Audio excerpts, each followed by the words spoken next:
de la ilustración de libros infantiles y juveniles. Sigue siendo uno de los ilustradores más potentes que hay en nuestro país. Y todo ese tema de lo que era la imagen de la bola de cristal fue mucho producto de la imaginación de Miguel Ángel Pacheco. Bueno, y un poco de las locuras de... Sí, a nivel de guión y de contenido, bueno, mi padre estaba en ese momento haciendo un curso de marxismo por correspondencia. Y yo creo que eso... un curso CCC de marxismo. Y nada... Y luego tiene sintonía para el programa, se lo está muy bien. Bueno, que eso existiera, sí. Pero una cosa que... Sí. No, y entonces pues entre eso y que se le ocurrió, pues no sé en qué momento, cambiarlo a que fuera todo en verso. Porque pues, le encanta hacer rimas. Le encanta hacer rimas, entonces pues ahí fue un poco... Eso funcionaba súper guay, la rima. Y la mirada femenina del programa, no me gusta la palabra femenina, ¿no? Pero la mirada de la óptica de la mujer que está mucho en la bola de cristal, y eso daba la vuelta a la televisión de la época. Seguimos viendo el siguiente fragmento de esta narración de Lola Record. En cuanto a mí, en lo que a mí respecta, pues nunca esperé nada de los hombres. Nunca. En consecuencia, jamás me defraudaron. Nunca me ofendieron, nunca me trataron mal, nunca me dieron las grandes oportunidades, pero me dieron las oportunidades que he tenido en mi vida. Y yo las agradezco mucho porque la bola de cristal fue una oportunidad que me dio el director de infantiles, el director de la primera cadena y el director de programas. Y como tampoco he esperado de ellos, ni he querido, ni he buscado protección en ningún aspecto, ni apoyo, ni ayuda, ni que tiraran de mí en ninguna dirección, ni que me hicieran rica, ni famosa, pues no me han defraudado, no me he sentido maltratada. No obstante, soy feminista y creo que hay que andar mucho por el camino de la igualdad, ¿no? y del respeto y de la consideración. Muy bien. Esta entrevista se grabó en 2011, estamos aquí, que no, sí. En 2011 todavía lo de ser feminista no hace tanto, pero es que ahora Ana Botín es feminista, en 2011 no. Pero bueno, vosotras, claro, ¿cómo creéis que influyó? Aunque los 80 sí que fueron una etapa que en televisión española, una etapa yo creo que es que sí que televisión española cosechó una libertad creativa que luego no ha tenido, sí que ha tenido una etapa de libertad en informativos con Fran Llorente. Creo que ahora mismo estamos viviendo una etapa otra vez de nuevo en esta etapa de transición al frente de Rosa María Mateo, que sí que se ha recuperado la libertad, la pluralidad en informativos, pero en los 80 hubo una pluralidad en la creatividad que se nos olvida a veces cuando hablamos de televisión española. Los informativos, los políticos, los políticos también, los informativos, pero también la libertad creativa tan importante, ¿no? Que nos hace crecer, ¿no? Precisamente lo comentaba con mi madre, con Isabel Alba, que ella escribió la cuarta parte y algunos otros partes de La bola de cristal, y me decía que ella había sido guionista de Barrio Sésamo y en ese momento Lolo le propuso que entrase a formar parte del equipo de La bola de cristal y le acababan de proponer que entrase en Los Yuppies. Y estuvo dudando, ¿no?, en cuál de los dos programas entrar, y decidió entrar en La bola porque le ofrecía esto, ¿no? Una libertad absoluta a nivel creativo para combinar los elementos que quisieran, para innovar todo lo que quisieran y además dirigiéndose, yo creo que al mejor público de todos, ¿no?, que es el que va a ser el público del futuro.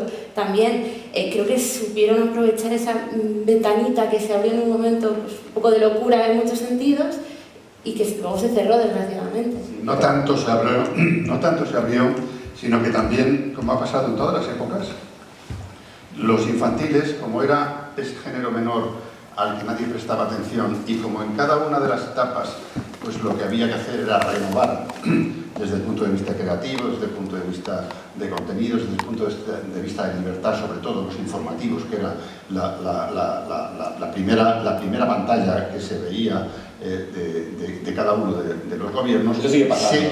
Se olvidaba de lo demás, y nadie se fijaba en lo demás, y ahí se podía hacer mucho sin que los que ejercían el control te estuvieran controlando de verdad en tus contenidos.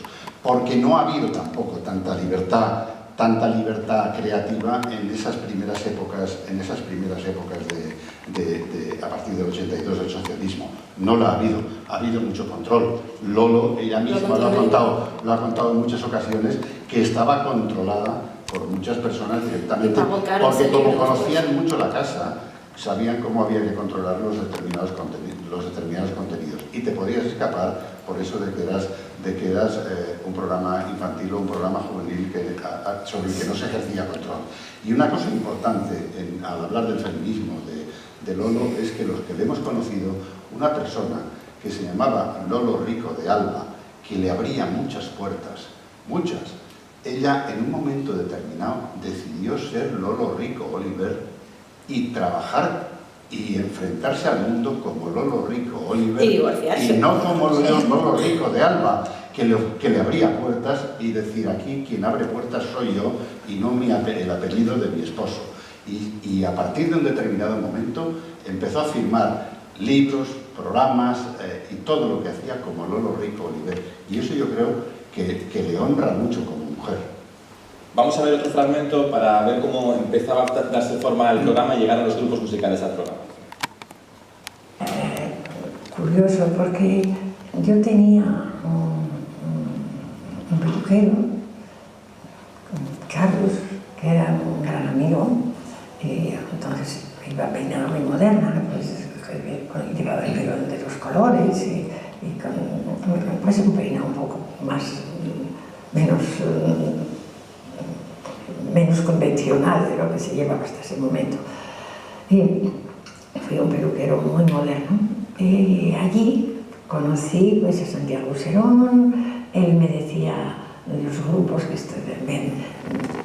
oye, escucha estos discos, mira este grupo. Y así me fui metiendo en el mundo musical de movida. Y con el primer músico que trabajé fue con José María Cano, ¿no? Fuimos además grandes amigos, que hizo la sintonía de La Bola de Cristal, ¿no? José María. Y los dos juntos, bueno, no los dos juntos, no, la letra es suya, pero yo le dije mira, yo querrías, para mí La Bola de Cristal es esto, y ha nacido de esto, y quiero que llegue a ser esto. Y él después hizo la letra, hizo la música. Yo iba con cara de experta a las grabaciones, a los estudios de grabación, y llegué a hacer indicaciones bien hechas. Supongo que las primeras serían estúpidas, pero llegué a saber mucho de casi todo. En realidad, fui una directora que cuando veo Fellini 8,5, y no pretendo decir que me crean, ni me piensen, ni me vean, ni siquiera esas fantasías que todavía vienen de vez en cuando, como Fellini, pero quien haya visto esa película vea a un Fellini que va diciéndole, esto, ¿cómo hacemos esto? Y aquello, y aquella actriz, pues yo decía el color de los guantes, cómo tenían que peinarse, luego maquillarse, eran horas trabajando de una manera estar encima de todo, no era una directora solamente de nombre. Pero no me acuerdo que me habías preguntado. La música, me he ido a Fellini sin saber por qué. Pues así surgieron todos los grupos. Empezaron en Alaska, que la vi, en Javier Burruchaga, y después siguieron por los consejos, que fue asesor musical, este chico. Santiago fue tu asesor musical. No, Santiago no, fue mi amigo peluquero. Que bueno, es que realmente era su oficio, más que la peluquería, era la música y la movida. Y luego ya caminé yo sola por aquellos vericuetos y aquellas. Lo pasé muy bien, la música fue una de las cosas más. A mí me gusta mucho la música, fue una de las cosas más divertidas que hice en La Bola de Cristal, ¿no? Hicimos el primer videoclip que se grabó en España, lo hizo La Bola. En muchas cosas fuimos los primeros en hacerlas, ¿no? En atrevernos. un lugar de experimentación, ¿no? Yo recuerdo que un día dije, vamos a eliminar por completo todo lo que es, lo que son,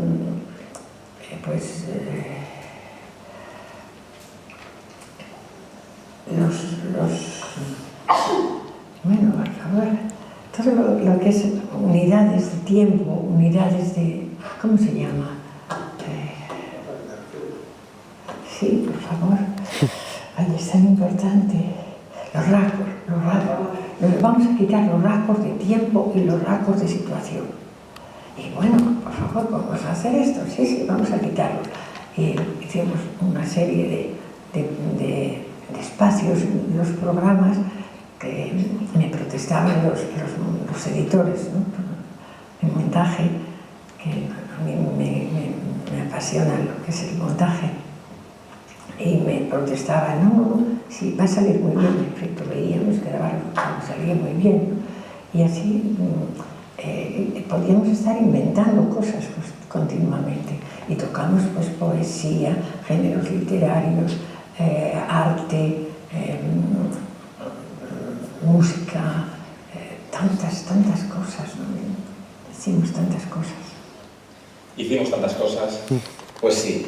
Y bueno, lo del salto del eje, el raccord, esto cuando dices hay cosa más rara, ¿no? Claro, es que cuando hay un salto del eje. Bueno, aquí hay muchísimas cosas que analizar, porque es que ha dicho muchísimas cosas importantes. En realidad hay entre líneas que parece que no, pero están. Y sí que en realidad es que La Bola de Cristal era todo videoclip, es decir, era todo una creación. Cada historia, sabía contar muy bien una historia experimentando con la imagen, ¿no? Cuidaba el detalle, el frame, y eso, yo creo que las actuaciones musicales, si las vemos hoy en día, que además hay muchos programas completos en el archivo de Radio y Televisión Española, que yo me he estado viendo muchos este verano, por un trabajo que estoy realizando, y sí que es verdad que era un campo de cultivo audiovisual que iba por delante de su tiempo. No sé cómo vosotras lo veis. Absolutamente, y que además yo creo que permitió a muchos artistas también crecer y ser lo que lo han llegado a ser. Hay una parte que no cuenta y es que jugó con ventaja porque tenía hijos jóvenes que también salían de fiesta, que estaban todo el día en el Rocola. No, y lo del peluquero parece una tontería, pero es que es muy importante porque estaba en contacto directo con donde se estaba generando ese fervor cultural, ¿no? Yo recuerdo que mi madre siempre contaba, ¿no? Que salían el viernes de fiesta, estaban todos juntos en el Rocola y se levantaban por la mañana todos de resaca para ver cómo había quedado el programa que llevan toda la semana grabando, ¿no? Pero es verdad que realmente de una forma como muy informal se fueron descubriendo a mucha gente que luego ha sido tremendamente famosa, a las que me ocurre como ejemplo más evidente, ¿no? Y que empezaron ahí, empezaron en La Bola. ¿Cuánto tardaba de producirse cada programa? No sé si lo sabéis, una semana, porque era un programa muy minucioso, en un tiempo que costaba mucho editar la imagen. No, se grababa, como en aquel tiempo se grababa por bloques sobre todo. Sí. Es decir, porque claro, era muy costoso. Entonces, por ejemplo, lo de los muñecos, pues lo de los muñecos, claro, montar todo, la parafernalia de los muñecos, pues no se podía hacer cada semana para un solo programa, sino que se montaba el set y se grababan varios episodios de La Bola de Cristal, de esas secuencias de los muñecos, y así sucesivamente con otras de los espacios del programa. Por tanto, es difícil decir 3 días, 4 días por programa. A mí me parece un programa con muchísima elaboración. Claro. Además en los 80, con la tecnología que había, el universo analógico, que era pura artesanía, ¿no? Y hay actuaciones musicales que son puro...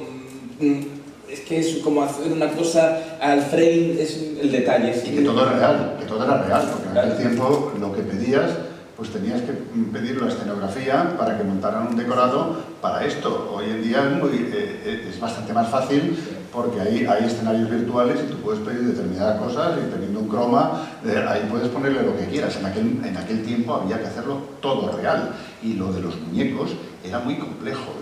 Yo he estado muchas veces viendo la grabación de La Bola y era muy complejo, sobre todo ese espacio de los muñecos. Vamos a ver el último fragmento de esta entrevista a Lolo Rico, luego tenemos más vídeos que vamos a ver ejemplos de la bola de cristal, pero este fragmento es muy especial porque define el modelo de la televisión. Sí. Yo creo que la televisión es lo más maravilloso del mundo. No hay un invento equiparable. Bueno, esto es una tontería mía porque la quiero demasiado. La imagen en movimiento, ¿no? Es el gran invento. Y televisión es la imagen en movimiento que se mete en tu casa, que no te cuesta nada, que te distrae, que te anima, que te estimula, que te llena la soledad, que te consuela en el paro, y que puede darte tantas cosas bellas. Es un medio maravilloso para la enseñanza, los aprendizajes, para enseñarte el mundo.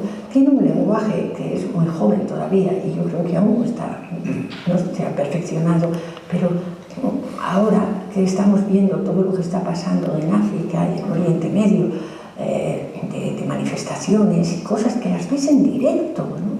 Y ves aquí lo que pasa en Yemen, en Libia, en Túnez, en Egipto, y dices, bueno, la televisión te lleva, te arrastra, ¿no?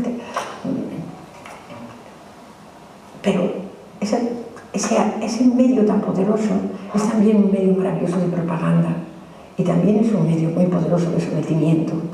Y con él puedes soñar como con todo, como con cualquier otro.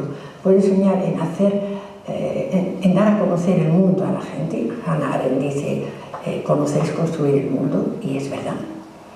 Conocer es construir el mundo, o puedes hacer todo lo contrario.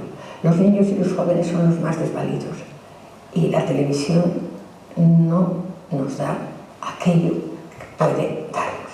Sencillamente hay consejos de administración, hay intereses políticos que interfieren, y los consejos de administración de un medio como televisión y los poderes políticos deberían usar esos medios a favor de la ciudadanía y no en contra. Pues ahí queda eso. ¿Tú qué tienes que decir como política? Yo aquí he venido como nieta y admiradora de mi abuela y siempre voy a suscribir todo lo que diga. Pues eso es importante, ¿no? Porque al final siempre se menosprecia la televisión y se sigue menospreciando, la televisión siempre es algo menor. Me ha recordado mucho este fragmento a una cosa, lo mismo decía Gloria Fuertes en los años 70, ¿no? La televisión que es como ese instrumento que te da herramienta para conocer, para descubrir, incluso para acompañarte en la soledad, tan importante. Lolo era una persona que aquí quien no la haya conocido pues verá que es una persona como muy dulce, muy tierna, pero tenía unos arrebatos tremendos.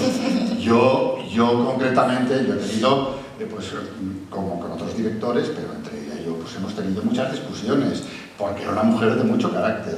Y entonces yo la estaba escuchando ahora y Lolo ha tenido pues muchos altibajos porque era una persona que vivía tan intensamente su profesión que llegaba un momento que cuando escribía, pues escribía apasionadamente porque le gustaba la literatura, pero en un momento determinado decía, esto de la literatura infantil, veía lo que se publicaba, lo que se hacía, la política de edición, y decía, eso está muy mal, y escribía un libro contra la literatura, como el que escribió en Editorial Alhambra, que lo habréis conocido, donde arremete contra la literatura infantil que se está haciendo en ese momento, y ella me decía a mí y a otra gente, no escribiré nunca más un libro de literatura infantil. Y lo mismo le ocurrió con la televisión. En 2 o 3 ocasiones dijo, no quiero saber nada más que de la televisión. Escribió este libro que se llama Televisión, fábrica de mentiras, lo escribió en los años 90 arremetiendo contra la televisión. O sea, había momentos en que decía, es que no se puede hacer lo que me gustaría hacer en esta televisión, porque está totalmente controlada y no se puede hacer las cosas que me gustaría hacer. Pero al final puedo hacer muchas cosas. Y claro, bueno, cosas, también muchas, claro, mucho de ese libro, luego pero que efectivamente era muy crítica, o la televisión que había, era muy crítica con el control que ejercían los gobiernos, las empresas privadas posteriormente, la televisión, y lógicamente tenía toda la razón. La bola de cristal, bueno, fue muy crítica, como la propia televisión desde dentro, eso fue muy interesante, ahora vamos a ver algún ejemplo, y también su temperamento quedó muy definido en la bola de cristal. Claro. En el último programa puso a una imitadora, ¿no? Imitándola a ella misma y como echando broncas, ¿no? Eso también está muy bien, reírse de nosotros mismos, tan importante y qué poco hacemos. Vamos a ver un primer fragmento de La bola de cristal. Tienes 15 segundos para imaginar.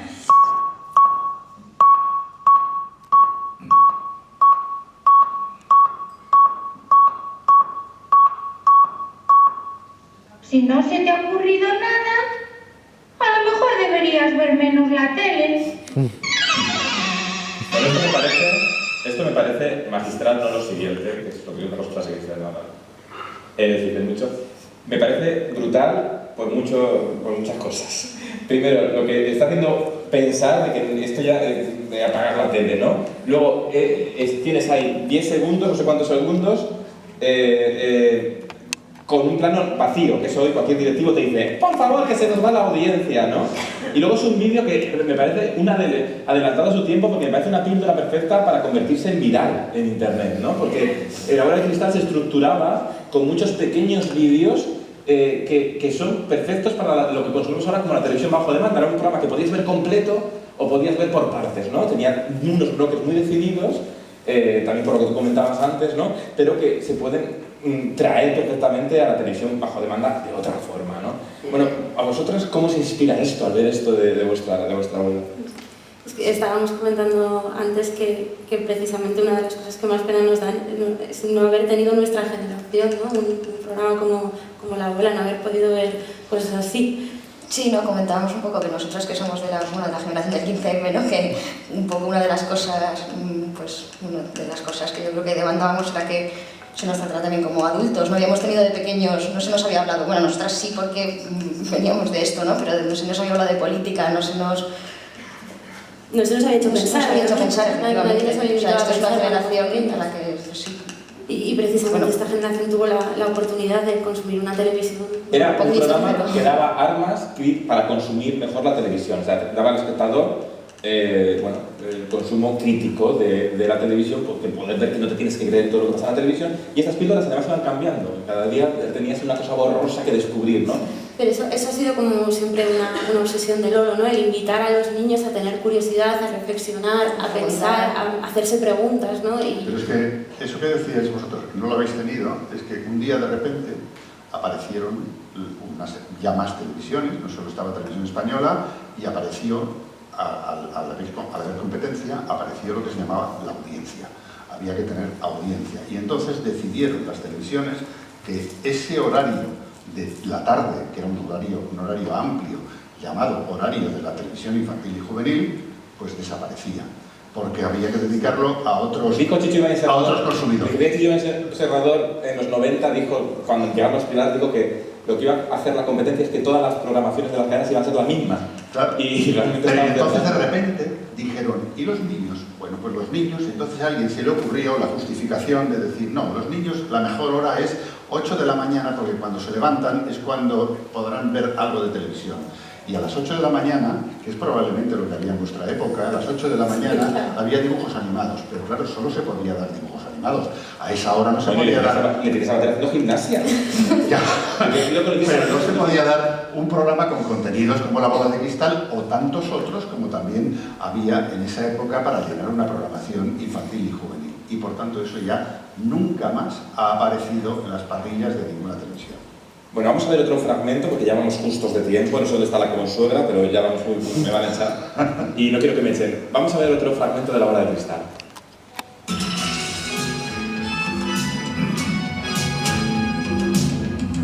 Isabel Ampere, ministro de Misterios y Finanzas de la República Electrovoltaica de Petrolia, ha anunciado las medidas que su gobierno adoptará para combatir el paro. A fin de que no se multiplique su número, se prohibirá el matrimonio entre parados. Supongamos que los parados se casan entre sí y cada pareja trae al mundo 2 parados más, pequeñitos y nuevecitos. ¡Iríamos de colombio! ¡El paro aumentaría en un 100%! En medios conservadores esta medida no ha sido bien acogida. Es una horrible discriminación. También los parados tienen derecho a nacer. Asimismo, la ministra de Misterios y Finanzas ha promulgado un decreto por el cual se obliga a cada parado a hacer al menos 35 pajaritas de papel diarias con arreglo al modelo oficial que el propio Ministerio ha puesto a la venta al módico precio de 12.000 pesetas. Estas medidas han creado cierto malestar entre los parados que han convocado una manifestación ante el edificio del Ministerio. La ministra en persona, Isabel Ampel, ha mantenido una entrevista con el representante de los parados. ¡Ay! Me galvaniza este ambientador a base de esencia de cheques al portador. Me recuerda a mi primer amor. Era un acreedor. ¡Oh! ¡Es un parado! ¡Oh! ¡Rebominante, galvanoplástico, excitante! No son solo figuras míticas. ¿Y yo que creí que solo existían en las estadísticas? ¡Queremos que nos dejen de gripar! ¡Queremos negociar! ¡Ay! ¿No te funde? ¡Subturbinio! ¡Mente cátodo! ¡Subversivo! ¡Ay! ¡No somos revolucionarios! Solo queremos que nos impongan un horario, aunque no nos paguen un salario. Queremos perder nuestra vida en la mina o en la oficina. Queremos tener un accidente laboral en la industria del metal, tener un cáncer pulmonar en la central nuclear, respirar aires tóxicos en una fábrica de productos atómicos. Somos gente sencilla. Queremos arreglar las alcantarillas con el agua hasta las rodillas. Es nuestro derecho trabajar hasta acabar maltrechos y alcanzar la jubilación con al menos un muñón. No somos revolucionarios, solo queremos ser explotados por un empresario. ¡Tanta elocuencia me mueve con pasión! Este hombre aventaja a Cicerón. ¡Ponedme a trabajar en una mina de carbón! Los émbolos me hacen tolón, tolón. ¡Poned un andamio a mi disposición! Su voz es suave como la miel. Os hemos traído esta pajarita en papel como muestra de nuestra buena fe. La hemos amaestrado y da un saltito cuando oye la palabra parado. ¡Ah! No estoy en mis circuitos. Este hombre me ha electrizado. Quiero contribuir al progreso rompiéndome los huesos, levantando grandes pesos o poniendo yeso. Dame un beso. Quiero romperme la cabeza obteniendo riqueza para los demás. Abrázame y no se hable más. Serás mi secretario y hasta te pagaré un salario. Mi Bueno, una historia de amor y todo.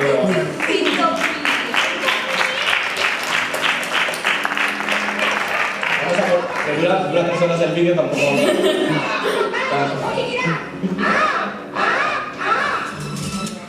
Ahí está.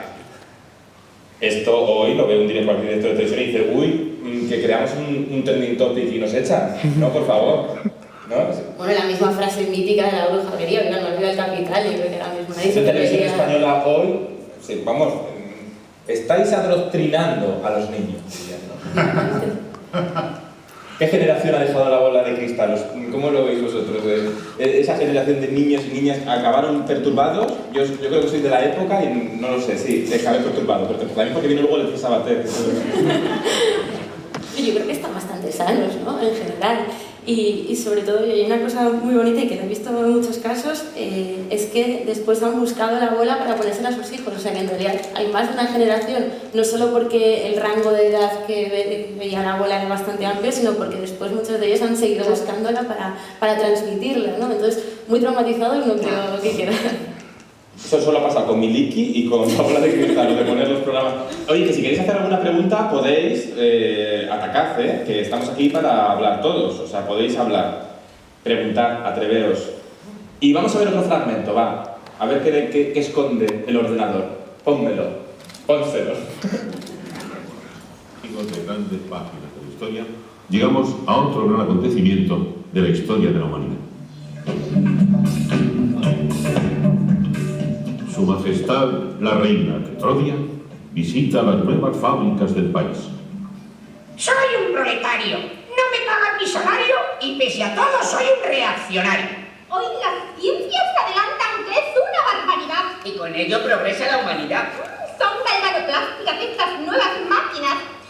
¿Hay algo más que ver? No, Majestad, ya hemos visto todas las instalaciones. ¿Y esta máquina qué es? Esto no es una máquina, Majestad, es un obrero. ¿Un obrero? ¡Ay, no salgo de mis circuitos! ¿Y para qué sirve? En fin, es difícil de precisar. Es una pieza del museo. Lo conservamos por nostalgia. Al fin y al cabo somos conservadores. Entonces, ¿no hace nada? De vez en cuando hacen huelgas. ¡Galvanoplas! ¡Qué sublime! Cuando lo cuente en palacio no se lo va